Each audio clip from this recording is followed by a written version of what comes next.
So, well, Okay, okay, well, so we're recording this one. recording this. It's recording this.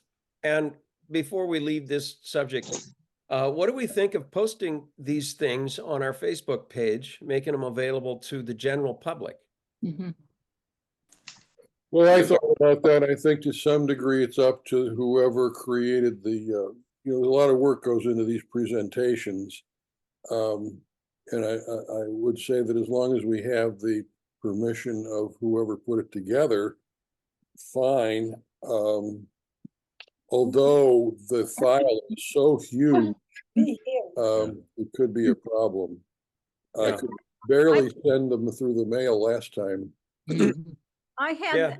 had WCHA post the presentation that, what's his name? Larry? For us. And Yeah. I was hesitant on that one because he had the picture of, look, there's Max. Is that Max? Oh, there. And I had, he had a picture of two little girls wearing some of his lures and paraphernalia. And some people get real fussy about their kids' pictures on the internet. Yeah. I didn't feel real comfortable making that one public. Well, wait, without, what, Yeah. Millie, did you say you sent it to WCHA for posting? yeah, they posted it on, you can still get those.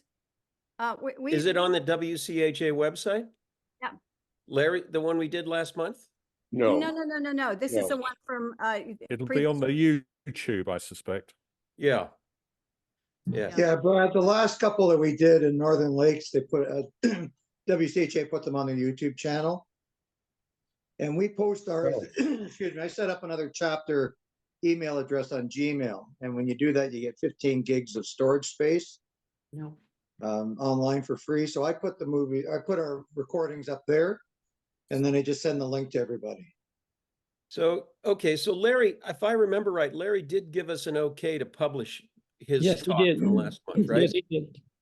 So let's, Andy, if you would send me a link to it or send me the presentation if you can, or, I'll set up a file share or something. We'll find a way to get hold of it, and maybe we'll get WCHA to post it on YouTube. That way we can just put a link in our Facebook page and say this, this is what we're doing. Right. I will probably I'll probably just get a memory stick and send it to you that way. It's a little too big to mail. I'll try to mail it.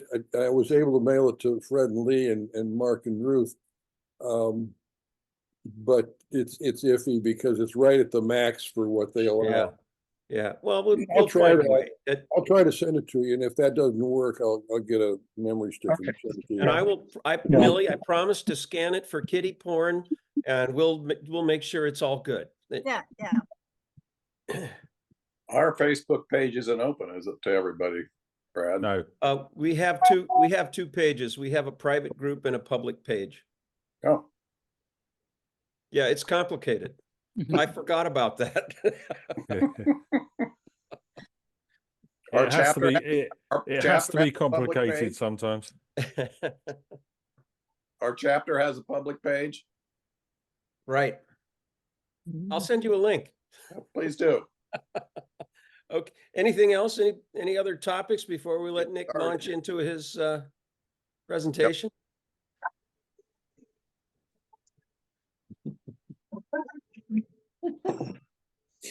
It's all yours, Nick. Go ahead. Okay, right. Well, welcome to everybody. I'm sitting here on a beautiful spring day in the UK. So it's now 2:10 in the afternoon. So let's move through this. Let's see if we can get the page going. So why did I call it a dog's breakfast? Well, the aim was to really give you an eclectic mixture of canoe issues, tips, tricks, and everything else. Brad first of all said, would I do something about pubs? Well, I've done pubs to the extent that my liver probably can't take anymore. So I thought I would put together a real eclectic mix of bits and pieces. Some of them you will know, others might be new to you. I'm not trying to teach grandmother to suck eggs, but sometimes we all become complacent, and I think we need to move on and just understand what's happening. So the first thing I really wanted to look at was car transportation and car topping, which is something we all have to do to get anywhere with the canoes. And this was part of the conversation that we were having earlier about kids wanting kayaks. Kayaks can be moved a lot easier than canoes can. Crucial thing I've found is that everybody needs to know the load and weight limit for your car, because you are effectively putting a sail on the roof of your car. And I found this photo, and it reminded me of a friend of mine who had loaded or probably overloaded his car with canoes and was traveling down the motorway, and someone looked in the rearview mirror and said the canoes had come off, they're in the middle of the road. The canoes hadn't come off the rack. The whole rack had come off the car, just purely because there was too much weight on the, and he had a sail. It was the air resistance. And, you really need to think about it, particularly with wooden canoes. So, I'm a bit anal about this now because it has nearly happened to me. So, check your handbook and have a read as to what your car can take on the roof. And, I know some of you have got huge trucks, others have got much smaller cars. And the weight limit on the rails, which are the ones that run along the side of the car, are different to what the weight limits are on the cross rails. And here's an example. I don't know whose this is. But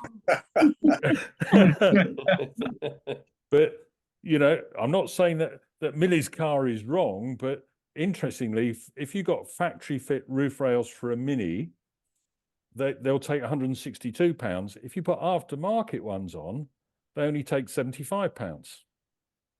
And some wooden canoes are easily up to your 75 pound limit.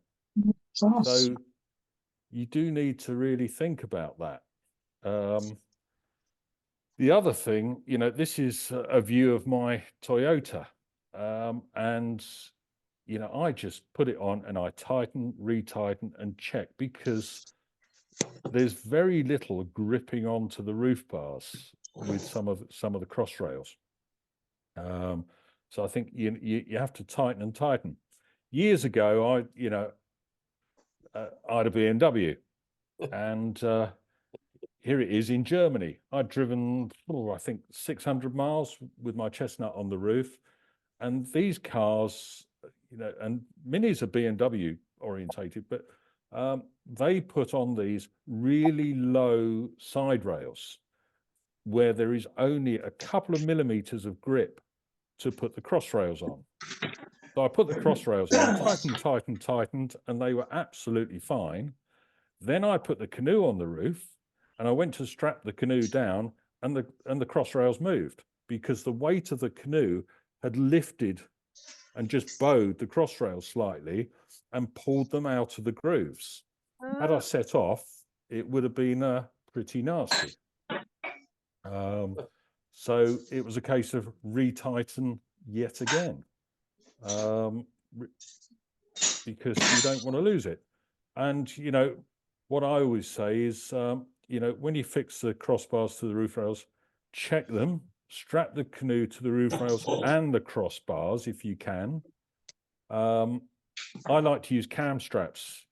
I've stood and watched people with ratchet straps, and they're ratcheting away and then wonder what the splintering noise is as they crush not only, there we've got a composite canoe and I've seen people crush composite canoes using ratchet straps because they just keep tightening and tightening and tightening. And with a wooden canoe, you're just going to crush a rib or the planking in. So ideally, I would always say use cam straps and not ratchet straps on canoes. This is what I mean about putting them under the rail as well as under the cross rail. So I always go under that rail because that one's fixed to the car. The cross one is just fixed to the rail. So I tend to try and get it under both of them. This is an example. And again, I failed on this one because I had a car with cross rails on, put my chestnut canoe on and strapped it like that. The wind blew the canoe from the side and the strap just slid off the end of the bar. Next thing, I'm looking out of my window and seeing the bow of my canoe in the lane, hanging out the side of the car. So I had to open the window, put my hand up and push it back on and hold it until I could pull in. Because the forces, if you're driving at 60, 70 miles an hour, are quite dramatic. And then I call it the brass band effect, that I'm sure, we're all the same, that you'll be driving along and you think, what is that whistling going on around the car? So all the gaps I try and fill either with rubber stripping or put some duct tape over, and it gives you a much more peaceful ride. So, as I said earlier, I like to use cam straps, and these are a good example of the cam strap to use for your canoe. And you probably notice there's that little red bit there on the underside of the cam. That's the cam strap that you use for someone else's canoe, because that will wear away and over a short journey will rub straight through your canvas. Cheap cam straps are, really not worth the money. These are ones that the Open Canoe Association issued, and everybody complained about them initially because they were just damaging boats. So now we have the red strip underneath them just to help protect. When I was over in Saranac Lake back in 2016, I walked around a canoe shop and I found these, and I love these. Anyone else got these? Yeah. And Well, they're great. You can make them yourself. I made my own. Yeah. Yeah. And you just literally tuck them under the bonnet. They're simple. Sorry, hood, isn't it? Hood in your language. You tuck them under. These ones here, Rolf Craker had these, and he actually bolted them onto the wings. But I put mine in. The B&W that you saw before, when I used them, I ended up having a rather bit of matte paint on either side of the hood because I didn't put any inner tube over them. And it's amazing how cloth will wear car paint away very quickly. So a little bit of cycle inner tube over those straps allow you to tie the bow of the canoe down, but will also look after the paint work on the car. And this is what I always say to people is read the instructions. It's not difficult, but we all forget. I did. And that's what happened, because I didn't put the pins in, and I had a side loading roof rack. First right-hand bend I went round, the roof rack slid off to the left-hand side and crushed my 1900 cedar rib. Because I thought the pins were in, but I hadn't rechecked them. So it's really, as I say, complacency will only end in tears. So check and recheck. But Bill Mason always did it, so it must be right, Wasn't in his books, but you talk to Becky, well, that's what they always did. What's he got there? He's got a little old Toyota, I think. I'd hate to think what. And his roof rack will be resting on gutters, not onto specialized fixings. 1, 2, 3, 4, 5 canoes on there, £60 a piece. It's, what, £300 on there, plus the wind load. But, if you're only going a short distance and you're Bill Mason, I suppose you can do it. Never let anyone else strap the canoe on the car. I put this in because each time I have, it's come off. Over here, if you are responsible for the load that's on your car. So You only have yourself to blame if it comes off. If someone else does it, they probably won't do it the way you normally do it. I use a cable lock to secure it. There was an issue over here with people stopping to have a cup of coffee at a motorway service station. Someone would draw up next to it, cut the straps, move the canoe across to the rack on the other car, and they're away in minutes. And that's a quick way to lose a £2,000 canoe quite easily. So, it's not difficult to do. People say, oh, well, wooden canoes, they're all quite individual. Well, you only have to repaint it and a green canoe becomes a red canoe. And it might not be your canoe anymore. So it's just worth taking a little while to think about the security. I moved on to a trailer for when I do boat shows and take more than two canoes. My trailer, I had it built and I went heavy. I am heavy, but I went heavy with the trailer because it stops it bouncing along. I've walked around the car park at Paul Smith's and seen some of the prefabricated trailers that are there, and people swear to me, oh, it's a really nice light trailer. Well, towing a light trailer isn't fun because it bounces around. So I had this one built. It carries 2 canoes. I had it purpose made so that I could get 2 fancy canoes on with upturned ends, because if your rails are too close, you ain't going to get 2 canoes on there. They're just going to foul each other. Here, there's a Charles River there and a Cedar Rib underneath, and there's plenty of clearance on them. And I can also just get a 3rd canoe on the roof that clears the top canoe. It's not. You can find trailer manufacturers who will listen to you. The guy who made this one was used to making them for paddle boards and hadn't appreciated that you need more clearance for Canadian and open canoes. I put foam on, which allows the canoes to be compressed down onto the rails a bit more when you tighten the straps, and that stops them slipping. I had it built so that I can load it from the sidewalk side, so you're not standing in the middle of the road trying to put canoes on, so you're not going to get hit by passing traffic. I always stop after about 10 miles and retighten the straps, because as the canoes are doing that on the trailer, the straps settle and loosen up. So, again, it's a sensible thing just to stop and tighten them, and they will have worked loose. Trailer bulbs as well, they always work loose, and I've now gone over to LED, and if I put LED bulbs on, I just put a dab of super glue on the bulb and that holds it in place.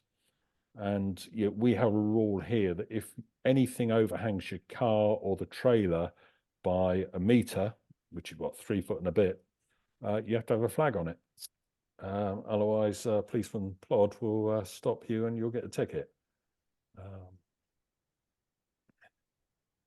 Now, the next section, I thought I'd deal with the English obsession for large canoes and solo paddling in large canoes.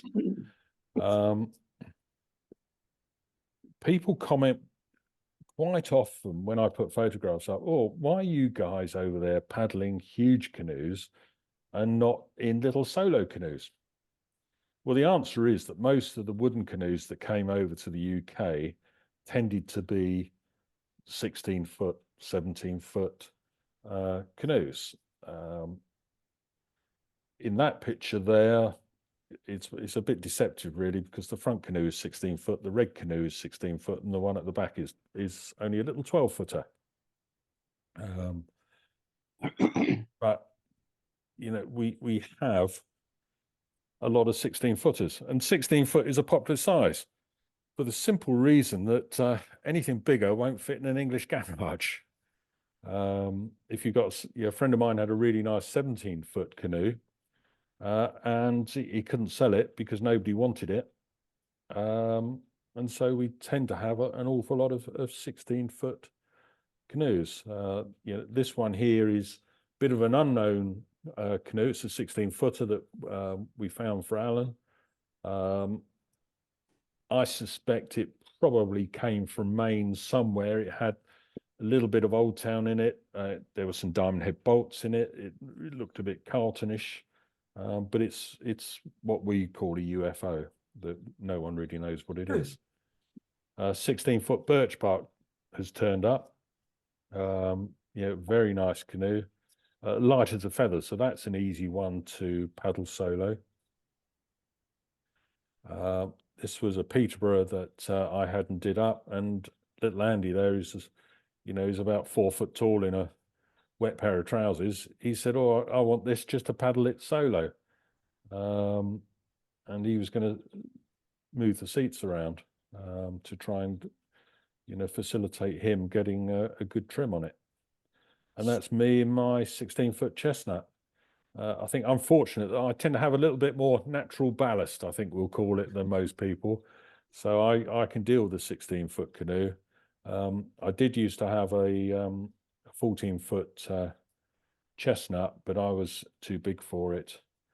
And here we're looking at a selection. So at the front is my 16-foot chestnut deer. The green canoe is a 12-foot chestnut teddy from about 1910. Then we've got a 15-foot cedar rib, 16-foot Charles River, and another 15-foot cedar rib behind. But most people tend to paddle solo. We find the occasional smaller one. This is a little 12-footer. We call it a trapper canoe. Where it came from, goodness knows, and who made it. I suspect it was probably a homemade canoe by someone.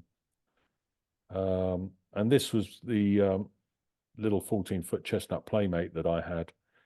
Lovely little solo canoe, but it was built as a tandem originally. And this one here is a little 12-foot chestnut teddy from 1910. Lovely little short canoe, but very high size, a lot of freeboard on it. And a small canoe gets you places. This was our end of year trip. Sam managed to get through there. I followed and didn't quite do it. I got wedged and ended up hanging from that bow there like a slow loris. Whilst my canoe tipped over beneath me, because I forgot the age-old adage of never put your head outside the gunwale. But I managed to be rescued just by hanging onto the tree. I don't know who came off worse, me or the tree. I suspect the tree. How much damage to the canoe? None. Interestingly, the red canoe is a later chestnut. It had the vinyl canvas on it, so it's quite slippery. So as I say, manufacturers, on stuff that came into the UK, most was 16-footers, some 15, some 14. And what I noticed at the assembly when we went out for a paddle is that most of you guys sit and paddle. I think I was the only one kneeling amongst the occasional Canadian paddler. A few sit, this is David Millward with his two canoes, and David bucks the trend because David likes big canoes. So here he's got his Stevenson's rib, which is the red and white one. I think that's an 18-footer, and the Old Town at the front there is a 17-footer. David's 85 and likes to lug those around himself. So, you end up with a question when you're paddling a big canoe on your own, how do you trim it? Well, on this day, David turned up and got in his canoe, and you can imagine how stable that is. It's like an egg on a spoon. I made him put a life jacket on. And I said, Dave, you shouldn't really paddle like that because you know it's going to cause a problem. It was going to get windy that day, but David's answer was, I've paddled this way for 70 years. I'm going to continue paddling this way. Wow. And that's how he's always paddled. Okay. You know, it creates problems sometimes. I thought he was going to take the bow off it, but, you know, he shuffled himself forward and got underneath. But on that bridge, on the other side, it was blowing a hoolie. And he became like a weather vane. He was just spinning round. So, the end result with David there was for him to paddle tandem and come back with someone else in the back. So we stuffed someone in with him because there was no way he was going to come back. What boat is that? That's a plank boat. That's a Lakefield plank boat. Yeah. Probably 1930s, that one. So how do we solve the solo paddling conundrum?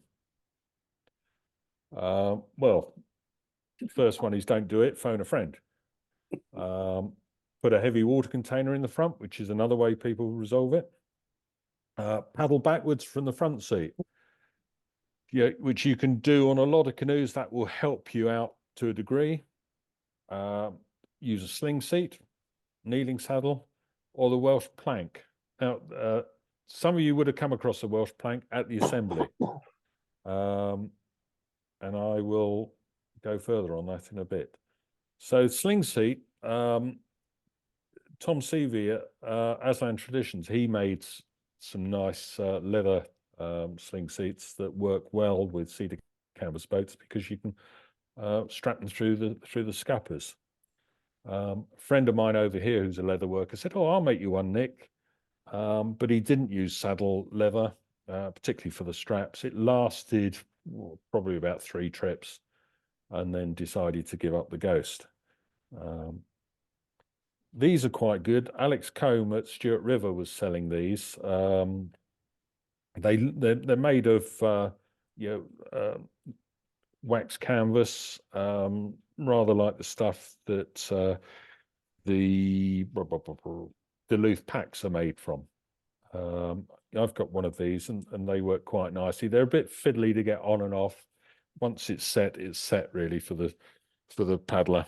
And if you get someone who wants to change positions, then it's a bit more difficult. But it's a good alternative if it's just going to be your daily paddle, really.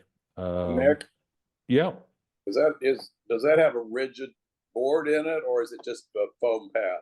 Well, Alec Combe used to sell them with, he put dowels front and back across them. So there was a sleeve right across front and back that he would put an inch wooden dowel in. I tried that, but it hurt. So I took it out and just literally have it as a sling. Have it as tight as I can. But you remember that I'm not sitting on it, I'm kneeling. So it's literally only propping my backside on it. And it works well. Reasonably comfortable. You can set it where you like relative to the center of the canoe, and also you can vary the height by tightening the straps on either side. So I do quite like that.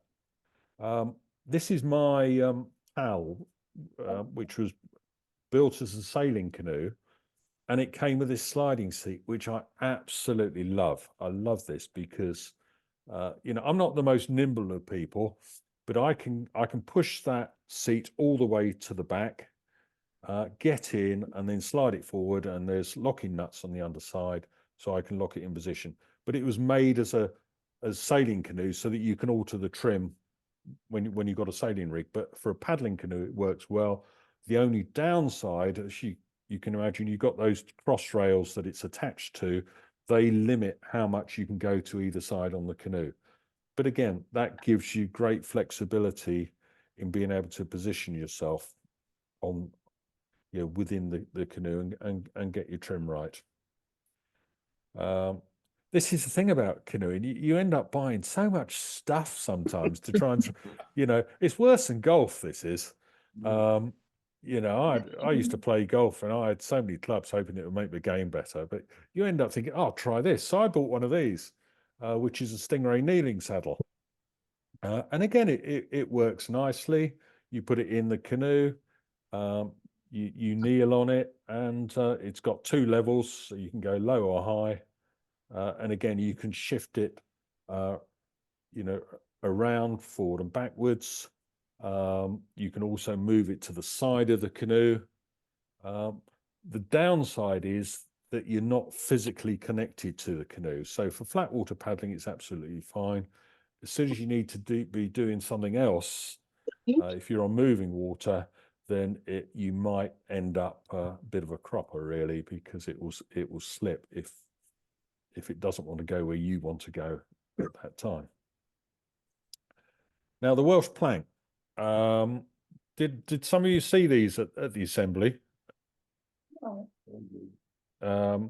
It's called the Welsh Plank purely because a Canadian friend of mine, Charles Birchall, came over here and gave a presentation at a canoeing event, and he saw these, and we happened to be in Wales, so he called it the Welsh Plank at the time.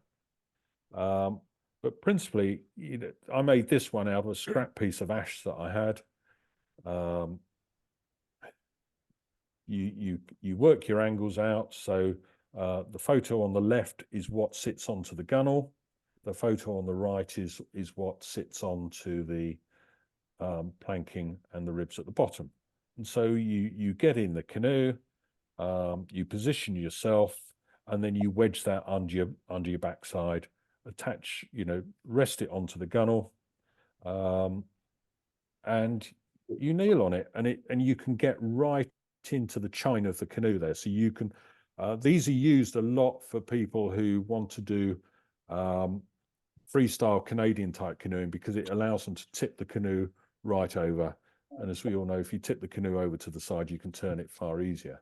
Again, you don't have a physical connection to the canoe. So for flat water and quiet water paddling, it's very good. But if you're on moving water, I was using one of these when I tried to squeeze through that tree. And that's the reason why I ended up hanging from the tree, because I forgot that I wasn't connected to the canoe at the time. That's it, one end on the gunnel.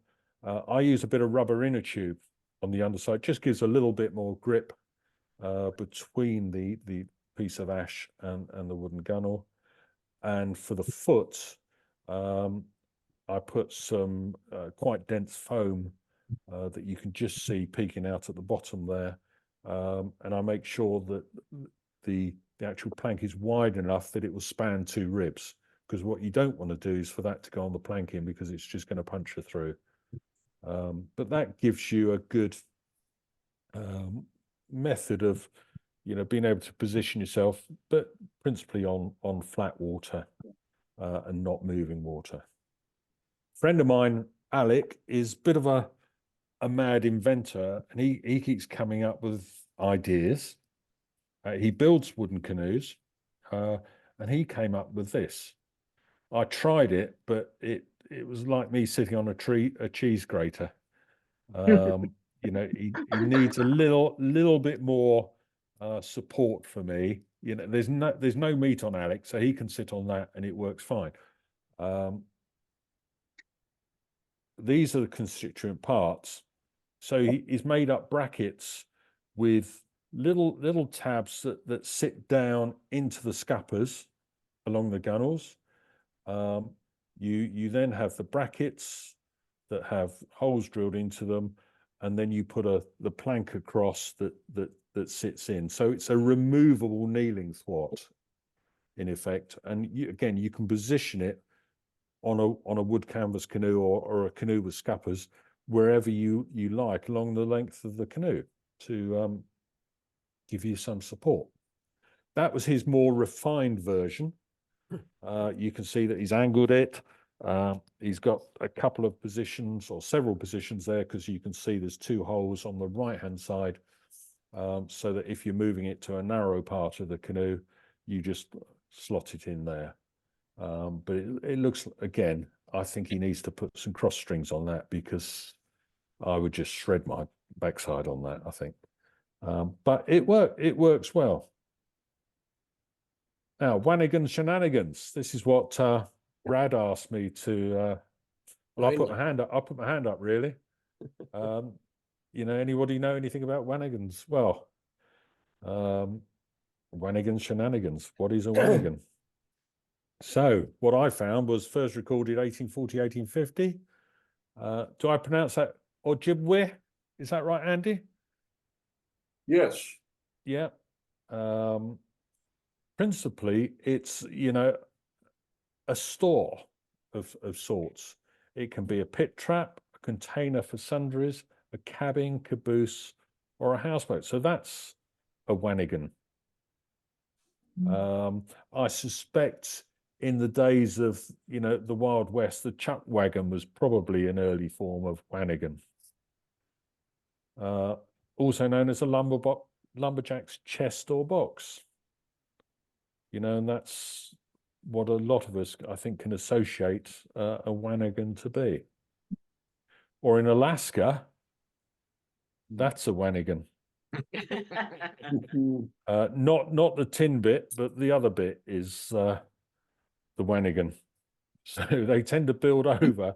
I think it's a planning issue that if they have a mobile and they build over the top of it, they don't need planning permission for the more permanent structure. But that's their terminology is Wannigan for that. So for canoes, you can get canoe-shaped Wannigans. And there are companies who make them. Unknown to me, for years, I'd always been using a Wannigan of one sort or another, where where it's day trips, long weekends, or I've travelled down through the Ardèche Gorge in France. My first one was really this box with a clip lid. Everything went in there. We just fill it up, and it sat quite nicely in the canoe. The hound also, he liked to sit on it. It fitted quite nicely in the middle of the canoe. It was relatively waterproof, and everything for day trips, weekend trips would fit in it. When I ended up on moving water, we tended to go for the barrel. A lot more waterproof, and again, theoretically, it's a Wannigan. But the problem I found with the barrel was that unless you really tied it down, it would want to roll around and move about. But you get a lot in there. Most things fitted, but whatever you wanted always tended to be at the bottom of the barrel. So you had to pull everything out to get it. Here we were traveling down, I think we had a 3-day trip through Wales, and we put the food and everything in there. We also, the pair of us, myself and friend Paul, who you see there, we travelled down through the Ardèche Gorge in the south of France with everything in 2 barrels for 3 days trip. It serves its purpose as a Wannigan. Again, Alec, who builds the canoes, he decided he would build a Wannigan, and he made a cedar one which fitted exactly in his canoe. And he said, "Well, I'll build you one, but I want £1,100 for it." And he thought, "Oh dear," and that's what he built. He was a cabinet maker in previous life, so he built that. It was really nice. I always laugh at people who build really nice stuff and then get the most rubbish bit of string or cord, and which really I don't think finishes it off particularly well. But he built that. It hardly ever goes in his canoe now because it was too heavy. But he still takes it on camping trips, and it has all his provisions in. He built shelves in it, and he keeps everything neatly stored in it. So I thought about that, and I thought, well, I'm not going to spend £1,100 on a box. So I went down a different route. I built my own. So I wanted something that was lightweight, was economic, and I enjoyed drinking 24 bottles of French red wine to get the empty boxes. And the good thing about wine crates is that they're strong but light. This is the one I made. I put dividers in it. I found a chopping board that fitted in it. Added some carrying handles. And then you can just keep stacking stuff in it. You know, you only need stuff for two of you, and it's the basics: plates, cups, glasses. I think there's a bottle of scotch in there. You end up, you know, my kids used to tell me off because whenever we go out to a restaurant, I'm the one always taking the excess sachets of sugar and pepper and salt and ketchup and sticking them in my pocket because they would go in the Wannigan. Saves you putting a big bottle in. At least you know if you take nicking the sachets from the cafes and restaurants that they have a better shelf life. So that's the stuff that I would cram in to the Wannigan at the start of the season, and we'd stock it up. There'll be plates. The green thing at back left is a collapsible kettle. There's a bottle of Drambuie. You see, everybody needs a bottle of Drambuie in your Wannigan. I put in there ceramic knives that were in the kitchen drawer, you know, because they're lighter. Chopping boards, aluminium pots and pans, plates, and the basic condiments of tea, coffee, powdered milk, day-to-day stuff that's always at hand. And the general rule that for the whole season is that, you know, what came out of the Wannigan goes back in, because the worst thing is that you have something like this in your mind, you know there's stuff in there, but if someone else has taken it out and not put it back, and you're on a trip and you go to get the knife or the tin opener or the corkscrew and it's not there, you know, it doesn't help. So we made sure that everything that should be in there stayed in there for the whole season, so that you know, it made life a lot easier. And then I used to just secure it all with a Velcro strap, and that was the classic thing that, you know, you buy these expanding mattresses, bed mattresses now, and they come rolled up, and they put a really strong Velcro strap around it. Well, that's what is round the box. Yeah, it's got a carrying handle on it, and it works an absolute treat. And it worked for us. We used to take a little Coleman petrol stove and a camping stove, so we had 2 rings to cook on. The Wannigan box really helped, you know, and with judicious packing, you can get a surprising amount of stuff. When I used to go camping on my own before I was married, I'd take the Land Rover, canoe on the roof, stuff in the back of the Land Rover with the dog, and it was fine. Then you get married and you end up having to take a fair amount of stuff. You know, I think there's probably a kitchen sink there somewhere as well. But the Wannigan box always used to come with us, and you can see it tucked under the table there. So that would have all our provisions in for day-to-day use. So, you know, that's really, you know, what your Wannigan is. I thought I'd just add this in, a little bit about knives. Our laws over here are undoubtedly a lot different to yours. And as part of the, you know, canoeing, people think, oh, I need to carry a knife, got to have a knife. In the UK, it's illegal to carry most knives in public without a good reason. A good reason includes work, religious purposes, or if it's part of a national costume. There's no mention of using a knife in connection with recreation. Exceptions are a knife with a cutting edge no longer than 3 inches, and one that cannot be locked. So here's a little penknife that I have. The blade is just over 3 inches.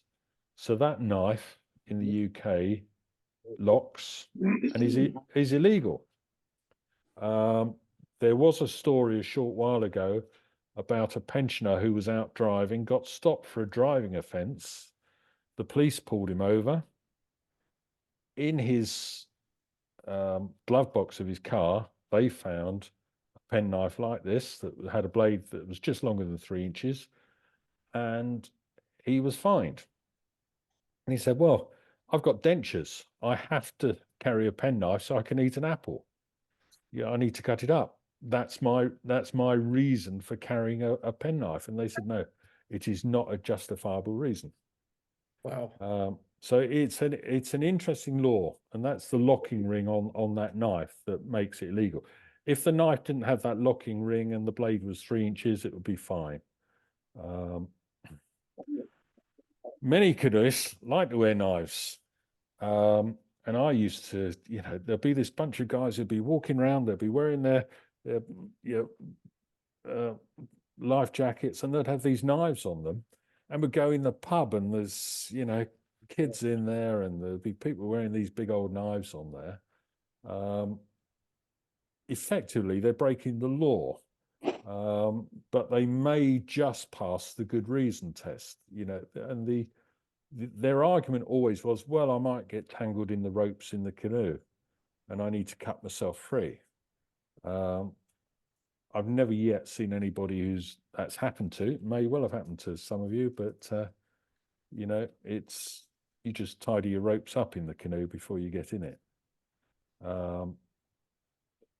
Top is that standard little penknife, and below is a Scandinavian Moro knife, which is the choice of many canoeists.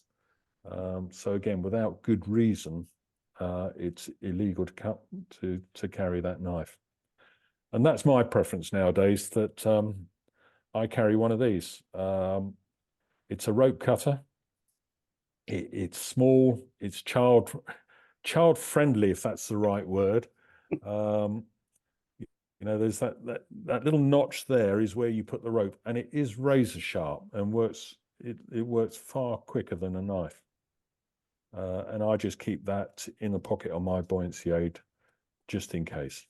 Nick, Hello. what's the largest line rope that'll fit in that cutter? Probably about 10 millimeters. What's that?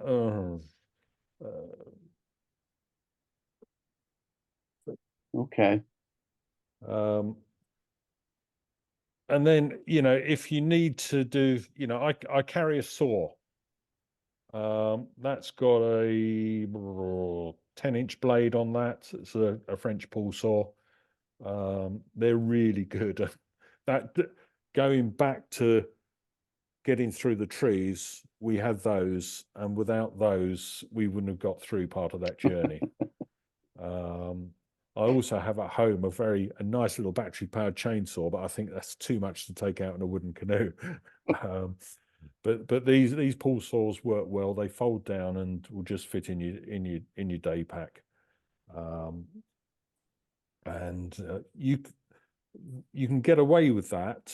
That is legal because it's not classified as a knife. What about an axe? Well, there was one of those in my Wannigan. Again, if you get stopped, you've got to be able to prove why you got an axe. I volunteer for the National Trust here and do gardening work and work in the woods. So I carry an axe and a saw. If I got stopped by the police, I think I can justify what I've got and why I've got it. But walking down the street with an axe, you're probably going to end up in jail. And finally, very finally, do we know what that is? Plug. It's a plug. So we'll have a quick plug for the assembly in July. As I was saying to Andy, I've been helping Rob Stevens do the promotion for it this year. I would like to think that we'll get a lot more people walking in. The team put a lot of effort in. As I was saying to Andy, and I walked around Saranac Lake last year, and very few people were fully aware of what was happening just up the road at Paul Smith's. So we've managed to get a lot of local organisations on board this year to help with the promotion. My flights are booked, so I'll be there. I'm legal this year to get into the States. I did get trapped at the border last year because I'd forgotten to fill in one particular form, but I'm still legal for 2 years. But I do have to admit to Border Force at USA that I have been refused entry previously. Is there a time limit on that? I think I've probably got to admit it every time now. Yeah, that I'm a fugitive. With no limit on the Either the entry requirement, yeah, form that I completed, the ETA lasts for 2 years. So you know, I've got another year and a bit to go.